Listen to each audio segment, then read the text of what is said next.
Hello everybody, this is Digraj Singh Rajput. Welcome to Magnet Brains. इस video में हम क्या पढ़ने वाले हैं? इस वीडियो में हम पढ़ेंगे दी रेबेलियन स्प्रेड्स। देखिए, पिछले वीडियो में मैंने आपको बताया कि जो पूरा बैकग्राउंड रेडी हो गया है रेबेलियन के लिए, सोल्जर्स जो है, सिपाहीज जो है, तो मेरठ से दिल्ली तक पहुंच गए हैं, ठीक है। और जो ट्रिगरिंग फैक्टर रहा है वो मेरठ में जो सिपाहीज ने मना कर दिया था कि हम ये कार्टिजेस यूज नहीं करेंगे, वहां से स्टार्ट होती है चीजें। बहादुर शाह जफर के इन्वॉल्वमेंट के बाद में, ये सारा सब कुछ पिछले वीडियो में पढ़ा था, बहादुर शाह जफर के इन्वॉल्वमेंट के बाद में एक ब्रॉड स्ट्रक्चर मिल गया किस चीज को? रिवॉल्ट ऑफ 1857 को। अब ये जो खबर रहती है कि हाँ 10 मई पे क्या होता है कि दिल्ली की रेजिमेंट जो थी, तो वहां पे भी उन्होंने भी क्या कर दिया है, रिबेल कर दिया। ये खबर धीरे धीरे जैसे फैलने लगती है तो फॉरेस्ट फायर की तरह ये खबर फैलती है, और एक हफ्ते के अंदर अंदर फिर क्या देखने को मिलता है? अलग अलग सेंटर्स पे रेबेलियन देखने को मिला। अलग अलग सेंटर्स पे लोकल रूलर्स, चीफिशियंस, इन लोगों ने ब्रिटिश गवर्नमेंट के अगेंस्ट में आवाज उठाना चालू कर दिए, ठीक है। तो अब क्योंकि ये सेंट्रलाइज्ड ऐसा हो रहा, देखो कि जो हमारी कंट्री का जो पीक है, peak in the sense Delhi जैसे, तो दिल्ली में जब कंट्रोल हो गया तो फिर सब जगह लोगों को क्या लगा, सारे जगह जो छोटे छोटे दूसरे चीफिशियंस थे, कि बस अब हमारा जो सेंटर है, ठीक है, जो हमारी कंट्री को, जैसे मुगल, मैंने आपको बताया कि Mughal rulers were the last so called rulers of our country, ठीक है। तो जिन्हें मतलब ऐसा देखा जाता था कि हाँ कि ब्रिटिश के आने से पहले वही तो थे हमारे कंट्री के जो भी थे, ठीक है। तो उस सेंस में जब उन्हें पावर में देखा तो लोकल चीफिशियंस ने भी अब आवाज उठाना स्टार्ट कर दी, ठीक है। अब देखिए क्या है, तो British were rooted from Delhi, ठीक है, तो उन्हें उखाड़ के फेंक दिया वहां से।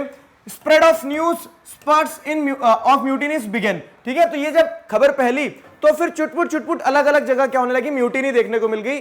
चुटपुट चुटपुट अलग अलग जगह लोगों ने रिवॉल्ट करना स्टार्ट कर दिया, ठीक। अब ये जैसे नोडल पॉइंट्स जो थे ना, नोडल पॉइंट्स मतलब क्या होता है, जैसे कि एग्जांपल देते हैं हम आपको कि लखनऊ हो गया, ठीक है। तो लखनऊ के अब आजू बाजू क्या रहेगा, लखनऊ के आजू बाजू जो छोटी छोटी रेजिमेंट्स थी वो सारे लोग देखने लगे किस तरफ, लखनऊ की तरफ देखने लगे कि बस अब लखनऊ में जो चीफिशियंस, जो लोकल रूलर्स हैं, वो आवाज उठाए, हम उनके साथ तैयार हैं। तो ऐसा क्या होता है कि सारे नोडल पॉइंट्स पे सारी रेजिमेंट्स ने ज्वाइन कर लिया, ठीक है। अब इन रेजिमेंट्स को धीरे धीरे वहां के जो लोग थे, जो गांव में शहरों में रह रहे थे, उन लोगों ने ज्वाइन कर लिया।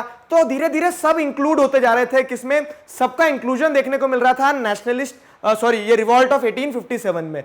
तो इस तरह से रिवॉल्ट ऑफ 1857 को एक बड़ा ब्रॉड बेस मिलता चले जा रहा था, ठीक है। Everyone raided around the local leaders, zamindars and chiefs who were prepared to establish their authority and fight the British, ठीक है। तो जो आम जनता थी तो वो इन लोगों के भरोसे बैठने लगी, लीडर्स, जमींदार्स, जो लोकल चीफ्स थे, कि बस अब आप हुक्म दो, हुक्म मेरे आका वाली सिचुएशन हो गई कि आप बताइए क्या करना है, हम वो करेंगे। इस तरह की सिचुएशन डेवलप होने लगी, ठीक है। तो बहुत सारे सेंटर्स, नोडल पॉइंट्स निकल के आए, जैसे बरेली, लखनऊ, ठीक है, फिर अराह, अभी हम पढ़ेंगे इनके बारे में, ग्वालियर, झांसी, कानपुर। तो ये सारे क्या है, नोडल पॉइंट्स है। ये एक मेजर पॉइंट बन के आए कि यहां से लोगों ने रिवॉल्ट करना स्टार्ट किया था।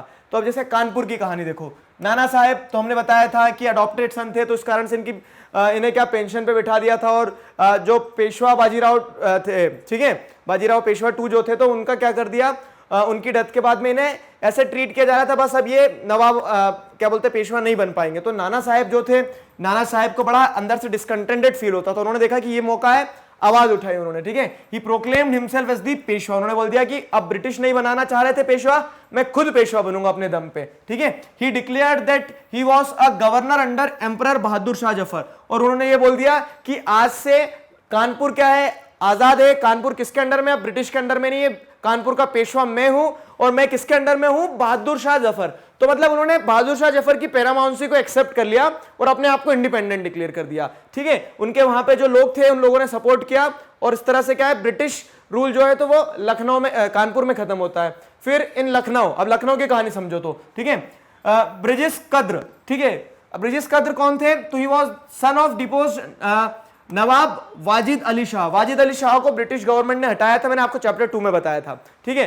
वाजिद अली शाह को हटा दिया था।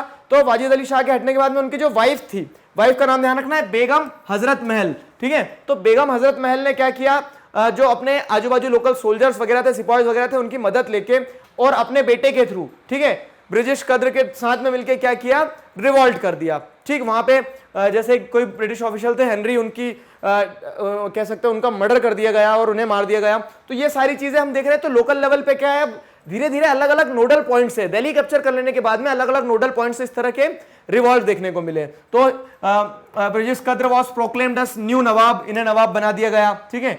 ही टू एक्नॉलेज दी स्यूजेरेनिटी ऑफ बहादुर शाह जफर, और उन्होंने भी क्या बोला कि हाँ हम भी क्या, हमारी लैंड टाइटल किसके अंडर में मान रहे हैं, हम किसके अंडर में नवाब बने हैं, बहादुर शाह जफर। क्योंकि मैंने आपको बताया था ना, बहादुर शाह जफर को एक बड़े नाम की तरह देखा गया था, ठीक है।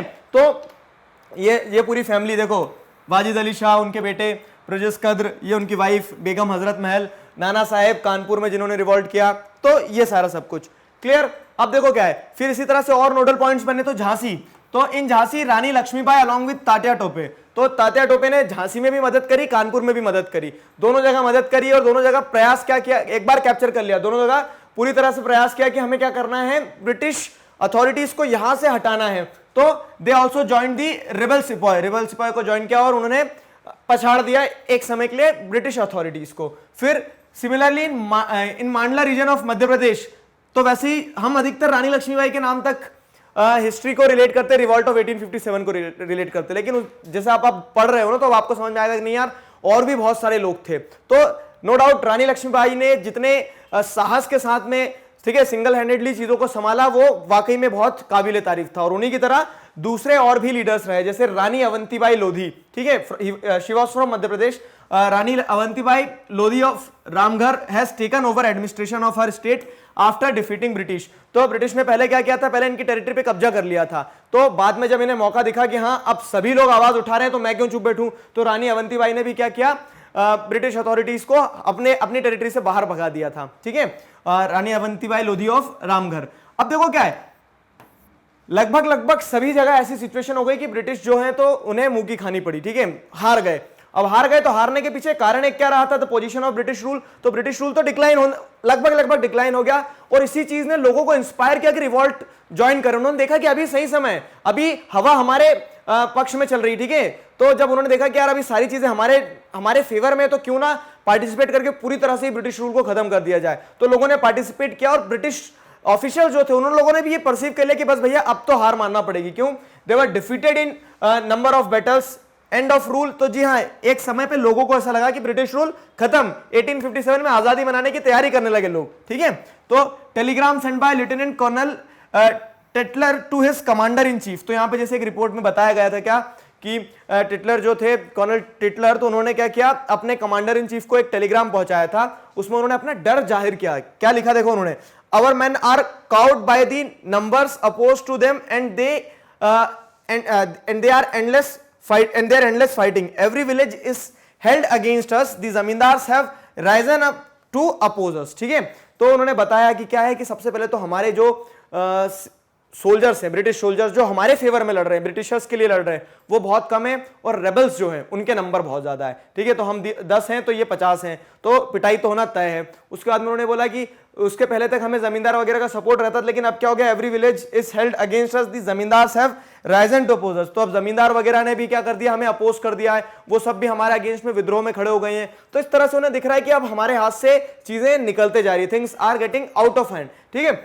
इस चीज को क्या किया उन्होंने, कैलकुलेट कर लिया, और ये डर, ये जैसे टेलीग्राम जो बताता है, तो ये डर बताता है कि हाँ ब्रिटिश अथॉरिटीज भी डर चुकी थी बहुत बुरी तरह से। जैसे रानी अवंतीबाई फ्रॉम मध्य प्रदेश, ठीक है, सॉरी रानी लक्ष्मीबाई, फिर रानी अवंतीबाई, रानी एक जैसी लगी ना मुझे, फिर तात्या टोपे। तो ये सारे फ्रीडम फाइटर्स हैं, ठीक है, अर्ली फ्रीडम फाइटर्स है। ऐसा नहीं कि 1947 में जिन्होंने आजादी दिलाई तो सिर्फ वही फ्रीडम फाइटर्स हैं। इसे फर्स्ट वॉर ऑफ इंडिपेंडेंस इसीलिए कहा जाता है क्योंकि आपको पहले एक आइडिया देना पड़ेगा, तभी तो लोग आजादी की डिमांड करेंगे। यहाँ इन्होंने आवाज उठाई, आजादी के लिए डिमांड की, तो एक वो बड़ा कंट्रीब्यूशन रहा है, ठीक है। अब उसके बाद में क्या है, many new leaders came up in this whole rebellion. अब ये जो पूरा रेबल आप देख रहे हैं, देखो इतने सारे पीजेंट्स थे, और हर पीजेंट, हर सिपाही का कंट्रीब्यूशन वैल्यूएबल है, लेकिन अब सबके नाम तो हमें हिस्ट्री में पता नहीं है। हिस्ट्री में तो क्या है कि जिनके नाम रह गए हमारे पास में वो है। तो वैसे क्या है, बहुत सारे, जैसे अहमदुल्ला शाह, ठीक है, अब ये क्या थे, एक मौलवी थे, तो इनका काम क्या था, लोगों को धर्म के बारे में पढ़ाना सिखाना। तो फैजाबाद से इन्होंने क्या किया, इन्होंने लोगों को ये सिखाया, इन्होंने फोरकास्ट कर दिया कि बोल दिया बस अब ब्रिटिश रूल खत्म होने वाला, एक तरह से भविष्यवाणी कर दी, और ये भी बोला कि तुम्हें पार्टिसिपेट करना होगा। तो ऐसा रहता है ना कि रिलीजियस सेंटिमेंट से जुड़ा हुआ रहता है इंसान, तो इनकी बात सुन के बहुत सारे लोगों ने पार्टिसिपेट किया। फिर बख्त खान, तो बख्त खान क्या है, बरेली के एक सोल्जर थे। अब सोल्जर ने अपनी पोटेंशियल से बाहर जाके लीड किया लोगों को, ठीक है। तो वहां पे इनका भी एक बड़ा कंट्रीब्यूशन रहा। तो ऐसे बहुत सारे नाम है, एक नाम नहीं, ठीक। उसके बाद में से कुंवर सिंह, तो अरहा, ये एक जमींदार थे, अरहा बिहार में है, ठीक है, उस जगह के जमींदार थे। अब इन्होंने क्या देखा कि यार मतलब सबने अपना अपना इंटरेस्ट तो देखा ही होगा, देखा कि टैक्स बहुत पे करना पड़ता है, सारी चीजें करना पड़ती है, और ये परेशान हो गए थे किससे, ब्रिटिश रूल से। तो उन्होंने बोला कि मैं भी अपनी टेरिटरी में क्या करता हूं, ब्रिटिश रूल को खत्म करता हूं। फिर उसके बाद में क्या है, दिल्ली के आसपास जैसे देखोगे तो लार्ज नंबर ऑफ गाजी, ठीक है, तो गाजीज कौन होते हैं, रिलीजियस वॉरियर्स, तो जो धर्म के बचाव के लिए खड़े रहते हैं वो लोग क्या है। अब दिखती बात होने दिख रहा था कि यार ये कार्टेजेस जो लाए थे उसमें काउ फैट है, पिग फैट है, तो बहुत सारे गाजीज जो थे इन लोगों ने भी पार्टिसिपेट करना स्टार्ट कर दिया। गाजीज और the religious warriors came out together to wipe out the white people, ठीक है। तो इस तरह से अब ये जो रेबेल बना है ना, तो इस रेबेलियन में, इस रिवॉल्ट में एक इंसान से नहीं हुआ सारी चीजें, एक बड़ा कंट्रीब्यूशन रहा है अलग अलग सोसाइटी के अलग अलग ग्रुप के रूलर सेक्शन का, उसमें रूलर्स भी हैं, उसमें पीजेंट्स भी, उसमें सिपाहीज भी हैं, सभी लोगों ने क्या किया, बढ़ चढ़ के पार्टिसिपेट किया, तब जाके कहीं रिवॉल्ट सक्सेसफुल लेवल पे हमें देखने को मिला, ठीक है। लेकिन आप बोलोगे हमें आजादी तो 1947 में मिली है, और अभी तक जिस तरह से मैंने बताया, तो आप क्या बोलोगे कि हाँ तो जीत चुके हैं, कौन, इंडियंस जीत चुके हैं। तो जी हाँ, हमने एक तरह से सारी चीजों पर काबू पा लिया था, लेकिन company fights back next topic आपका है, उसमें हम क्या देखेंगे, उसमें हम ये देखने वाले हैं कि अभी तो हमने हमारी तरफ से पूरा प्रयास किया और पीट लिया अच्छे से, ब्रिटिश को दिल खोल के मार लिया लोगों ने कि हाँ बस अब इन्होंने बहुत अत्याचार किए, आज मौका है तो इनकी पिटाई तो कर ही लो। लेकिन फिर क्या होता है, वो भी तो अपना, जैसे पंजाब अभी पकड़ कमजोर हुई है, लेकिन वो फिर से मजबूत करने की कोशिश करेंगे ना। तो कंपनी ने क्या क्या बाद में इनिशिएटिव्स लिए और कंपनी ने किस तरह से सक्सेसफुली जो चीजें खोई थी उन्हें वापस पाली, तो वो सारा सब कुछ हम नेक्स्ट वीडियो लेक्चर में देखेंगे, कंपनी फाइट्स बैक वाले टॉपिक में। आई होप चीजें यहां तक समझ में आई है, क्लियर है, किसी प्रकार का कोई डाउट नहीं है। अगर किसी प्रकार का डाउट है तो feel free to ask in comment section. Till then stay connected, keep learning. Thank you very much.